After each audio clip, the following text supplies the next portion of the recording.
बिस्मिल्लाहिर्रहमानिर्रहीम। आज का हमारा lecture again I would like to say कि it is related to very important practically as well as academically topics रोज़मर्रा में जिनकी पुलिस ऑफिसर्स को भी ज़रूरत पड़ती है और वकला साहिबान और कोर्ट्स भी ज़ाहिर है उसी पे आगे काम करते हैं, इस्तेमाल में आती हैं। तो इसमें जो सिनॉप्सिस मैं आपको दे दूं कि सेक्शन 48 से 53A CRPC तक हम बात करेंगे, जिसमें अगर पुलिस वाले को इंग्रेस नहीं मिली, ingress means right to enter, police ने कोई अक्यूज पकड़ना है, मुलजिम पकड़ना है और उसको इंग्रेस नहीं मिली, फिर वो क्या करेगा? अब अगर पकड़ लिया तो उसका क्या तरीका कार है? घर के अंदर अगर खवातीन खाना है तो फिर वो क्या कैसे करेगा? अगर किसी लेडी को गिरफ्तार किया है, सर्च किया है, कैसे करेगा? उनकी लिस्ट कैसे बनाएगा? फर्द मकबूजगी कोई प्रॉपर्टी कब्जे में ली है तो उसमें उसकी क्या ड्यूटीज़ हैं पुलिस ऑफिसर्स की, किस तरीके से करनी है? मैजिस्ट्रेट उस पर कैसे अपनी सुपरवाइजरी एडमिनिस्ट्रेटिव जुरिस्डिक्शन करेगा? किसी का DNA लेना है, किसी अक्यूज पे अगर वो उस तरह के ऑफेंसेस हैं रिलेटेड टू जिना and unnatural offence like that, तो उस सूरत में अगर कोई रेड करना है किसी ऐसी जगह पे, ब्राथल हाउस है, कोई असला का है जगह जहाँ पे एमुनिशन वगैरह पड़ा है, या कोई नारकोटिक्स डेन है, मंशियात पड़ी हैं, तो इन तमाम सूरत हाल को, इवेंचुअलिटीज़ को हम इस लेक्चर में डिस्कस करेंगे। तो first of all we will discuss section 48 कि अगर पुलिस ऑफिसर एक जगह पे पहुंचा है और उसको इतला है, he has reason to believe कि इस घर में या इस बिल्डिंग में मुलजिम छुपा हुआ है जिसको अरेस्ट करना है, और उसको इजाजत नहीं मिली अंदर जाने की, फ्री इंग्रेस नहीं मिल रहा, यानी राइट टू एंटर नहीं मिल रहा, तो ये तो है सेक्शन 47 में कि वो इंग्रेस लेगा और दाखिल होगा। 48 में क्या है कि अगर नहीं मिल रहा तो फिर पुलिस ऑफिसर वहां पे कुफल शिकनी यानी ताला तोड़ सकता है, आउटर डोर तोड़ सकता है, कोई विंडो जो है ब्रेक कर सकता है और एंटर हो सकता है। लेकिन इससे पहले जरूरी है कि वो परमिशन ले। परमिशन ये नहीं है कि वो उसको कहें ये जी तहरीर करके दे रहे हैं या अल्फाज से कहें, वो उनको नोटिस दे कि हमने ये करना है, आप अगर इसमें विड्रा करना चाहते हैं यानी यहाँ से निकलना चाहते हैं, साइड पे होना चाहते हैं, कोई खवातीन खाना है वो साइड पे होना चाहते हैं, विड्रा करना चाहते हैं, वहाँ से बाहर निकलना चाहते हैं, तो उस ज़मन में उनको मुकम्मल फैसिलिटेट करे, सहूलत दे। तो दिस इज सेक्शन 48, यानी वो ज़बरदस्ती दरवाज़ा खिड़की वो तोड़ सकता है, ब्रेक कर सकता है। और अगर पर्दा नशी लेडी है या जनान खाना में है तो उस ज़मन में भी वो उनको नोटिस देगा और ज़्यादा मेटिकुलसली, ज़्यादा तवज्जो से वो उसको कंडक्ट करेगा। Sections 47 and 42 both relate to search, कि search and arrest of the accused, warrant या बगैर वारंट के। जनान खाना है फिर ख़ासतौर पे उनको प्रॉपरली नोटिस दे और उस तरह से कि वो विड्रा करें। और सेक्शन 165 के तहत भी पुलिस जो है इवन बगैर वारंट के भी सर्च कर सकती है। तो सेक्शन 42 बेसिकली तरीकाकार तय करती है कुफल शिकनी, उसका दरवाज़ा तोड़ना, विंडो तोड़ना, और उसकी इजाज़त देती है। अब एक बात है कि ये इतनी अहम इख्तियार है पुलिस के पास कि कॉन्स्टिट्यूशन में फंडामेंटल राइट है, right to privacy, fundamental right है, and it amounts to visitation upon that right. तो इसको हर सूरत इंश्योर करना है कि strictly in accordance with law उसमें उसके अंदर रह के चलना है, वरना उसका अफेक्ट क्या हो जाएगा? इलीगल हो जाएगा, अनलॉफुल हो जाएगा अगर उसको ऑब्जर्व नहीं किया तो। Keep in mind one thing that the article 14 of the constitution of Pakistan makes it a fundamental right of each citizen of the Pakistan. हर शहरी का बुनियादी हक है, फंडामेंटल राइट है। It goes without saying that the Constitution is the supreme legislation and the CrPC and all other laws are subordinate legislation. अगर कोई ऐसी सूरत पैदा हो जाती है कि एक साइड पे सीआरपीसी, दूसरी साइड पे constitution, which one will prevail, तो फिर सुप्रीम जो है दैट ऑलवेज प्रिवेल्स। तो इस तरह से इस पे आप केस लॉ भी नोट फरमाइए कि अगर जरा भी कहीं वायोलेशन आ गई तो it will be deemed to be violation of the fundamental right. PLJ 1998 Lahore page 1158। जो powers to break house door और विंडोज और lock, these are provided in, और तरीकाकार सेक्शन 49 ऑफ CRPC। अब एंटर हो गए, अब गिरफ्तार किया तो क्या करना है, उस पे एक चीज रखनी है कि जिस आदमी को अरेस्ट किया है, अब उस पर जरूरत से ज्यादा फोर्स नहीं इस्तेमाल करनी, सिर्फ इतनी करनी है जो जरूरी है, जरूरत से ज्यादा नहीं करनी, सिर्फ इतनी करनी है कि वो भाग ना जाए, एस्केप ना कर जाए, और पकड़ते वक्त भी इतनी ताकत इस्तेमाल करनी है जितनी जरूरी है, एक्सेसिव नहीं करनी, एक्सेसिव करेंगे गलत हो जाएगा। This is section 50 CRPC। अब सेक्शन 51 है, अब उसको आपने ओवर पावर कर लिया, गिरफ्तार कर लिया, पकड़ लिया, अब आपने उसकी जामा तलाशी ली। जामा तलाशी कहते हैं जो लिबास पहना हुआ है, जो उसका पर्सन है, उसको सर्च किया, तो उसमें से जो आर्टिकल्स रिकवर हुए उनको पुलिस वाला सेफ कस्टडी में रखेगा। और इससे रिलेटेड कुछ और सेक्शंस हैं जामा तलाशी, और इससे रिलेटेड वो है सेक्शन 51 के अलावा सेक्शन 96, 98 एंड सेक्शन 165 CRPC। अब अगर ये रूल्स, अगर, क्योंकि right to life, right to free movement सारे फंडामेंटल राइट है, अगर यहां पे कहीं पे कोताही हो गई पुलिस ऑफिसर से, प्रॉपर उसके मुताबिक नहीं इन सेक्शंस के किया, तो वो क्या हो जाएगा, वो फंडामेंटल राइट की, बुनियादी हक की नेगेशन हो जाएगी, वायोलेशन हो जाएगी, और वो कभी भी कानून के मुताबिक तस्वर नहीं हो सकती। एक और बात, अब उसके पर्सन से जामा तलाशी के दौरान कोई चीज ऐसी रिकवर हो गई जो जिसका उसके पास पोजेशन ही गैर कानूनी है, उसको भी कानून के मुताबिक कस्टडी में लेगा, उसको भी उसी तौर से वो कस्टडी में रखेगा जिस तरीके से दूसरी चीजें रिकवर हुई हैं। तो इस बात पे आप, अच्छा अगर ऐसा नहीं किया तो फिर रिट पिटीशन बनती है, और रिट पिटीशन में हाई कोर्ट उसको रेस्टोर कर देगी जिससे लिया है माल। तो PLD 1956 सुप्रीम कोर्ट इंडिया 210। अब अगर जो प्रॉपर्टी कब्जे में ली है तो वो मैजिस्ट्रेट साहब के सामने पेश करनी फौरन ऐसी ही जरूरी है जैसे किसी बंदे को गिरफ्तार करते हैं तो मैजिस्ट्रेट साहब के सामने पेश किया जाता है अंडर सेक्शन 523 CRPC।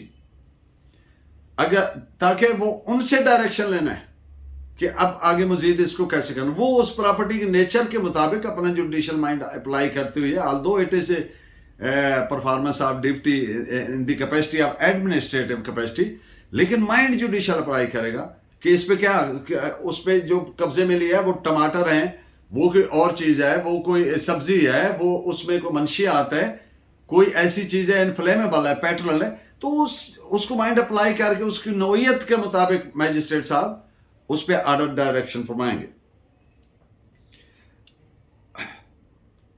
तो इस पे आप केस लॉ नोट फरमा लीजिए कि ये जो 550 के तहत भी चीज कब्जे में ली जाती है उसमें भी सेक्शन 523 CRPC के तहत मैजिस्ट्रेट साहब से डायरेक्शन लेगा। 2007 Pakistan criminal law journal page 1552। Seizure under section, magistrate साहब ने कभी भी या पुलिस ऑफिसर सेक्शन 51 के तहत कोई चीज कब्जे में ली है तो उसकी लीगैलिटी को डिसाइड नहीं करेगा कि क्या इसका ये टाइटल क्लियर है, ये इसका मालिक है कि नहीं, नो नॉट एट ऑल। अगर ऐसा करेगा तो वो गलत चला गया, ये सिविल कोर्ट तय कर सकती है, ना पुलिस ऑफिसर कर सकता है, ना मैजिस्ट्रेट कर सकता है। उसने सिर्फ एक चीज तय करनी है कि इसका as to who is the rightful to have possession of it, उसको तय करना है कि किसको पोजेशन इसका देना चाहिए। एक और बात कि अगर क्या कोई पुलिस बैंक से एक बंदे ने लोन लिया और लोन वापस नहीं किया तो पुलिस वाला वो रिकवर करवा सकता है? The answer is no. वो उसकी जुरिस्डिक्शन ही नहीं है, वो स्पेशल लॉ है। तो इस पे नोट फरमा लीजिए, 2 केसेस जो रिपोर्ट हुई है 2017 Pakistan criminal law journal page 316 and 2017 Pakistan criminal law journal page है 428। सेक्शन 51 जो है जामा तलाशी, वो सिर्फ एक मरतबा हो सकती है। इस पे नोट फरमाएं, PL 1997 MLD पेज 1463। अगर सेक्शंस 51 और 102 CRPC को मिला के पढ़ें तो जो प्रॉपर्टी, अगर कोई ऐसे आर्टिकल हैं जिनके तहत ये शुबा है कि ये जुर्म में इस्तेमाल हुआ है या क्राइम प्रोडक्ट हम उसको बोलते हैं कि जुर्म की पैदावार है, तो फिर भी वो 102 के साथ मिला के पड़ेगा। 102 सब क्लास 3, यानी जब किसी आदमी के पर्सन से जो रिकवर होता है तो वो ये वाला सेक्शन CRPC का इस्तेमाल होता है बरामदगी के लिए। तो फिर भी वो मैजिस्ट्रेट साहब के पास उसी तरह से सेक्शन 523 के तहत पेश करने के पाबंद होंगे। और it is reported as 1993 Pakistan criminal law journal page only criminal law journal 956 Madras. जो सर्च आर्टिकल हैं, दौरान तलाशी जो आर्टिकल्स रिकवर हुई है, अब एक जगह में किसी घर में दाखिल हुई और पकड़ा और वहां से रिकवर हुई, तो यहां पर मुकम्मल तौर पर चूंकि प्लेस है, घर प्लेस है, सड़क पे एक मुलजिम को पकड़ लिया, वो पर्सन सर्च हो रहा है, वो 102 सब क्लास 3 CRPC इस्तेमाल होगी। अब एंटर हुई है घर में, दैट इज ए प्लेस। तो पुलिस वाले ने रवाना होने से पहले स्पेसिफिकली बताना है कि फलां घर में एंटर होना है, फलां फर्द को या फलां असला का ढेर पड़ा है या मंशियात पड़े हैं, उनको सर्च करना है और ये करना है। उसकी बाकायदा एक अपनी लिखेगा, जिम्नी लिखेगा। तो वहां के 2 रेस्पेक्टेबल्स ऑफ द लोकेलिटी को एज ए एसोसिएट करेगा टू विटनेस द रिकवरी। ये जो बरामदगी के गवाह होते हैं इनको मशीर बोलते हैं, MASHIR, मशीर। तो अगर ऐसा नहीं किया तो recovery would become doubtful and would not be credible. उन पे एतमाद करके सजा नहीं दी जा सकती। AIR 1976 supreme court page 91 and 1990 criminal law journal page 858 Allahabad.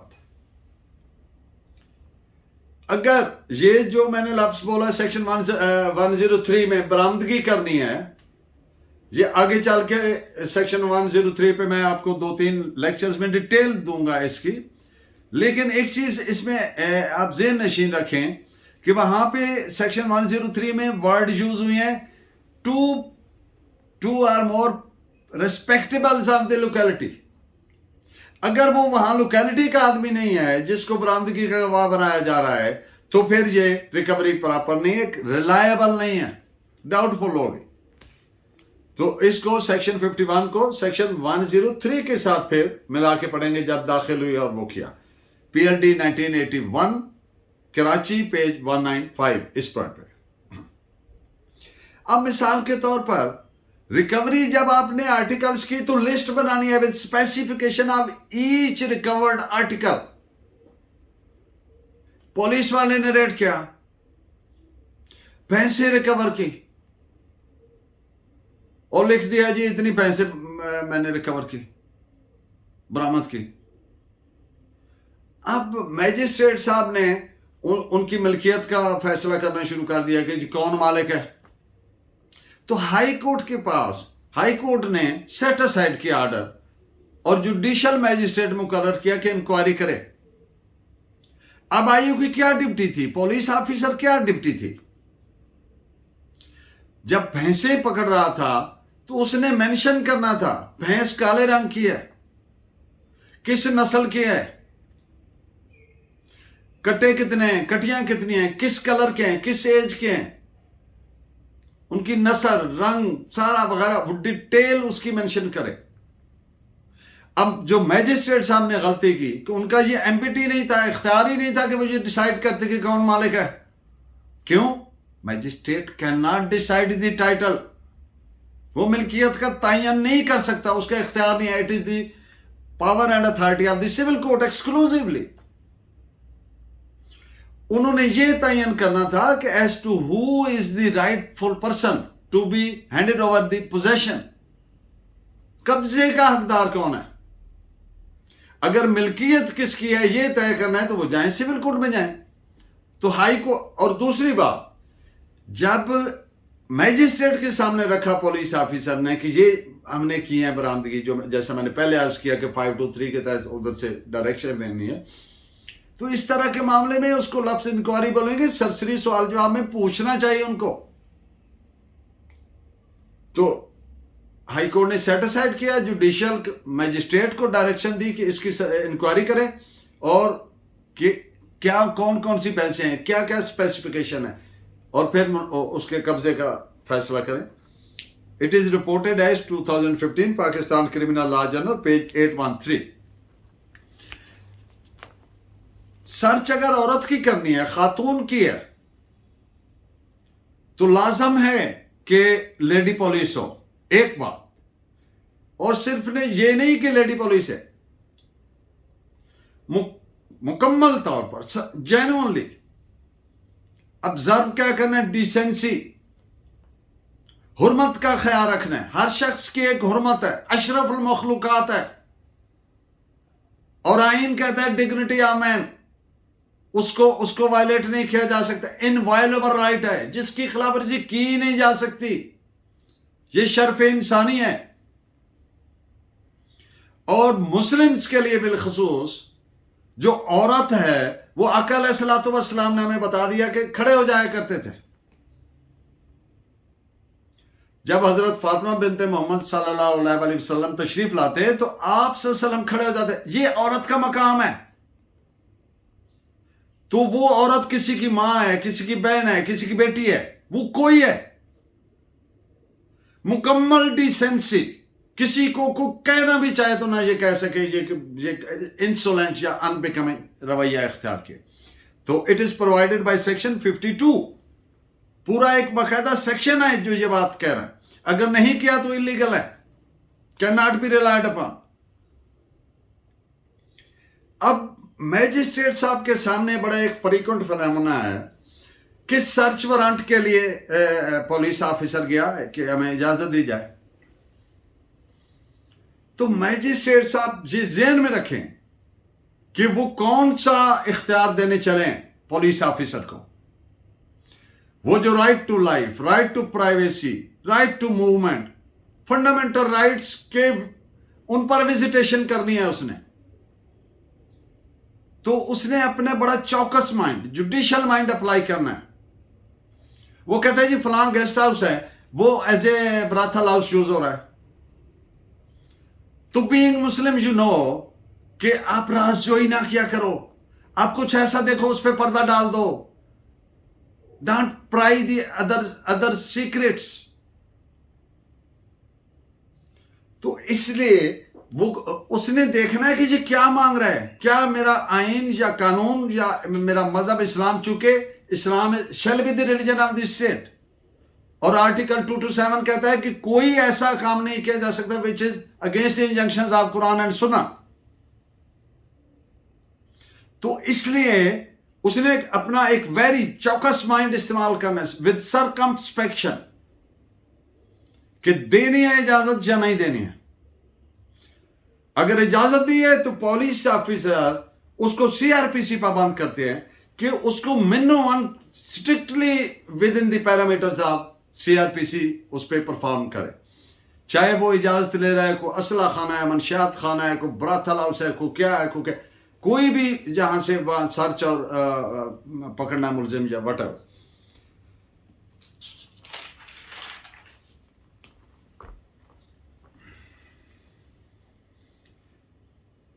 ये इसमें एक और चीज भी मैजिस्ट्रेट साहब ने सामने रखनी है, क्योंकि ये सर्च और पकड़ धकड़ और ऐसे छापे जो है ना, इनके पीछे दो चीजें और हो सकती हैं। लस्ट फॉर मनी मेकिंग, कि ये जी इस गेस्ट हाउस पे रेड करें, मालिक से ऐसे मनी मेकिंग करेंगे। दूसरी हो सकती है जाती कोई अनाज निकालना, personal vendetta, to settle the personal vendetta. तो it is reported in 2001 Pakistan criminal law journal page 685। जो सेक्शंस 98 एंड 165 हैं वो FIR दर्ज होने से पहले इस्तेमाल नहीं हो सकते। इस पर केस लॉ नोट फरमाइए, 2001 Pakistan criminal law journal page 685। अगर खातून की सर्च की है, दाखिल हुई हैं घर में और सेक्शन 103 की वायलेशन हुई, या जैसे मैंने पहले कहा कि वो प्रॉपर डिसेंसी नहीं की गई, लेडी पुलिस नहीं थी, तो इस पे दो केस लॉ नोट फरमाएं। It shall be deemed to be violation of the fundamental right and an act without lawful justification and such acts are deemed to be always as illegal, गैर कानूनी, without lawful justification तस्वर होंगे। पहला इस पे note फरमाइए 1996 Pakistan criminal law journal page 179 and secondly 2001 Pakistan criminal law journal page 685। अब अगर कोई वेपन ऑफ ऑफेंस यानी आला जुर्म